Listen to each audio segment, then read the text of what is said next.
Imagine standing in a graveyard. But this isn't a graveyard for people. It's a graveyard for an entire ocean. 60 years ago, this very spot was a thriving ecosystem. You'd be standing on the deck of a fishing vessel, surrounded by 68,000 square kilometers of shimmering blue water.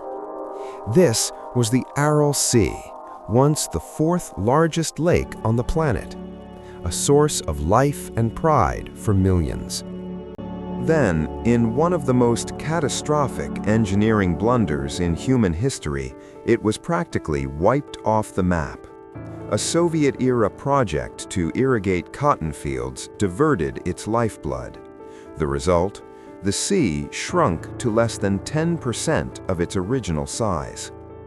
In its place, a deadly new desert was born, the Aralkum.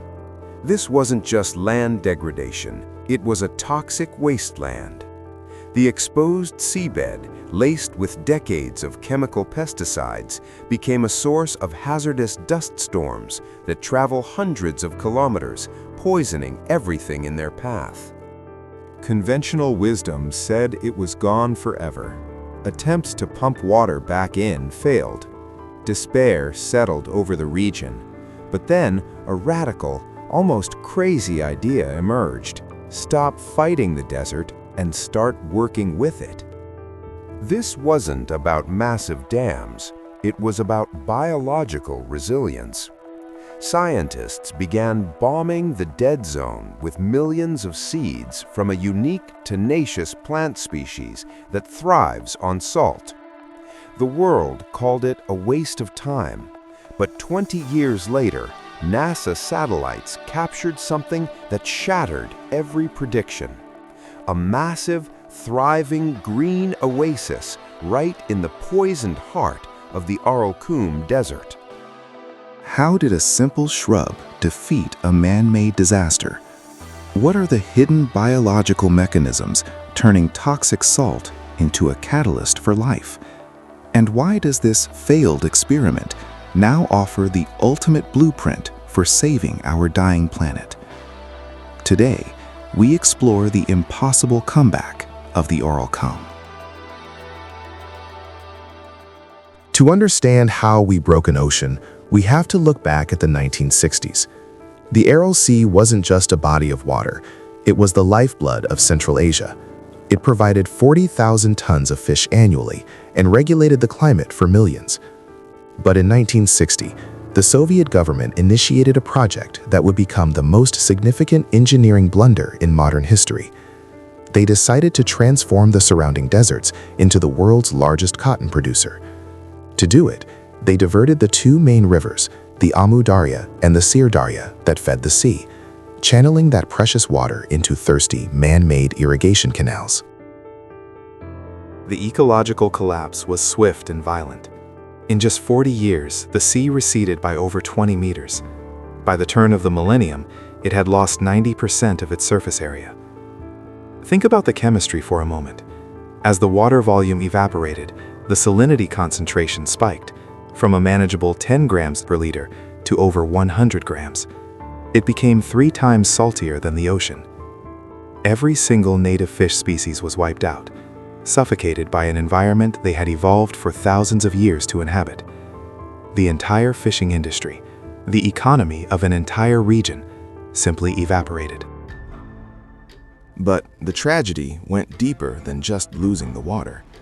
Decades of heavy pesticide and chemical fertilizer use on the cotton fields had washed back into the basin.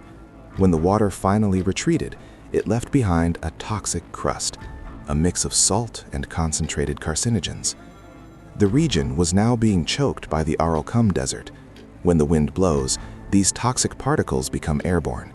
Local studies in Pakistan linked these toxic dust storms to staggering spikes in respiratory illnesses, esophageal cancer, and severe anemia among children.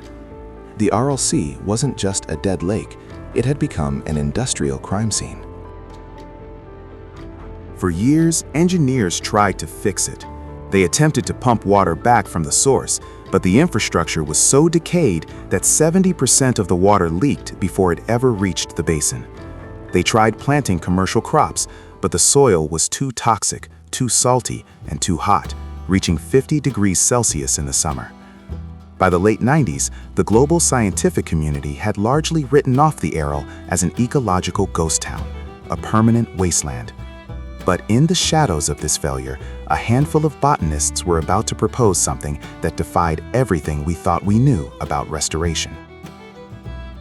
When traditional engineering failed, scientists in Uzbekistan took a different approach. They stopped trying to force the land to change for us and started looking for a partner that could thrive in the misery we created. They turned to halophytes, nature's specialized survivalists. Think of these as the extreme athletes of the plant world. Among them, two species took center stage, Saxol and Tamarix. To most, they look like worthless scrub. To a desperate scientist, they were the key to everything. So, how do they survive in a salt crust wasteland? It's not magic, it's advanced biological engineering. First, take the Tamarix. It's a salt excretor. It actually pumps excess salt from the soil into its system and forces it out through specialized glands on its leaves. If you wipe the leaves in the morning, you're literally wiping away the salt that could have killed any other plant. Then there's the Saxol. This tree is a master of water management. It stores water in its succulent tissues, keeping its internal pressure higher than the salty soil around it, which allows it to pull moisture from the deep, parched earth. And its root system? It can dive up to 15 meters deep, cracking open compacted clay and creating tunnels for oxygen and moisture to breathe again. But planting these one by one would take centuries, so they went for a biological bombardment. They developed a pelletized seed technology, coating native halophyte seeds in a nutrient-rich, moisture-retaining shell. Aircraft flew low, blanketing the dead zone with millions of these seed bombs. It was a calculated risk. They needed the seeds to anchor themselves before the scorching summer sun hit. And, against all odds, they did. Once the Saxol took root, the environment began to shift. The trees created shade, dropping ground temperatures by as much as 15 degrees Celsius. This microclimate was the invitation the desert had been waiting for. Insects returned, then rodents, then birds. They brought organic matter, turning toxic, dead soil into a living foundation. This wasn't just planting trees, it was triggering an ecological chain reaction. The Saxol became the engine, and nature provided the gears. But as the green patch spread across the white salt flats, a new, massive challenge emerged. You can build a forest, but how do you sustain it? How do you turn a desert experiment into a way of life for the people who once called this ocean their home? Once the Saxol took root, the desert began to stabilize. But a green patch in a wasteland is only a project if it stays isolated. To make it permanent, it had to become a way of life. The scientists realized they couldn't just build a great wall of trees and walk away. They needed the people who had lived through the collapse, the former fishermen, to become the forest's guardians. This led to a shift toward agroforestry, a smart, multi-layered farming model. Instead of monoculture, where only one thing is grown, they started integrating salt-tolerant shrubs with native fruit trees. The Saxol acts as the shield, blocking the wind and retaining precious moisture, which creates a microclimate where more sensitive fruit and fodder crops can finally survive beneath the canopy. For the locals, this was a massive shift in identity. They weren't just watching their land die anymore, they were actively nursing it back to health. By protecting these bioshields, they were indirectly securing water for their livestock and creating small, localized economies. It's not just about conservation, it's about survival and self-sufficiency. The government started incentivizing sustainable farming, moving away from the water-hungry cotton monoculture that had caused the disaster in the first place. The people who once looked at the rusting ships as monuments to a lost life now look at these green patches as the foundation for their future. Of course, this isn't a fairy tale. Droughts still happen. Extreme temperatures still try to push the desert back. But now, the people are not standing alone against the forces of nature. They have the resilience of the forest behind them, the diversity of the crops feeding them, and the understanding that they are no longer just victims of an ecological crime. They are now active participants in its resolution. This leads us to the most important question of all. What does this comeback mean for the rest of our planet? As we face global desertification, is the Aralkum finally showing us the way home? Looking back at the last 2 decades of the Aralkum, we aren't just witnessing the recovery of a region, we're witnessing a paradigm shift in how we handle ecological collapse. The Aral Sea has become the world's largest living laboratory for environmental restoration. It proves a fundamental scientific principle. Nature doesn't lose its capacity to heal. It only needs the right bridge to start the process. This story has transcended the borders of Uzbekistan and Kazakhstan. It's a blueprint for our future. Across the globe, we are facing record-breaking desertification, from the dry lands of Africa to the parched farms of the American West. The lesson from Aralkum is clear. Restoration isn't about building massive, expensive walls to stop the wind. It's about restoring native biological mechanics. It's about leveraging species that have been experts at survival for millennia and creating conditions where biodiversity can take the wheel. Of course, this isn't a job finished. Climate change remains a wild card, and the management of our river systems requires constant vigilance. But we've found the key.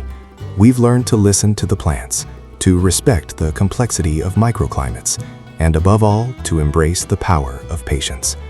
There's a deeper truth here, one that resonates far beyond the field of science. In our own lives, we often face moments of total depletion, our own dead zones caused by burnout or setbacks.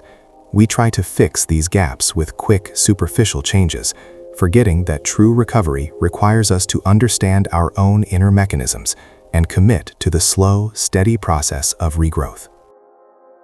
When you look at the Aralkum today, where once there was only rust and ruin, there is now life. It confirms a simple, powerful promise. Even when destruction is fast, nature, if given the chance and a bit of intelligent help, will always find a way to emerge from the ashes. The ocean may not return in our lifetime, but a living, breathing landscape has. And if we can revive a dead sea, just imagine what else we can restore if we choose to work with the planet rather than against it. Thank you for joining us on this journey of resilience. If this story of the Aralkum has inspired you, consider subscribing and sharing the message. Let's keep exploring the science of saving our world. See you in the next one.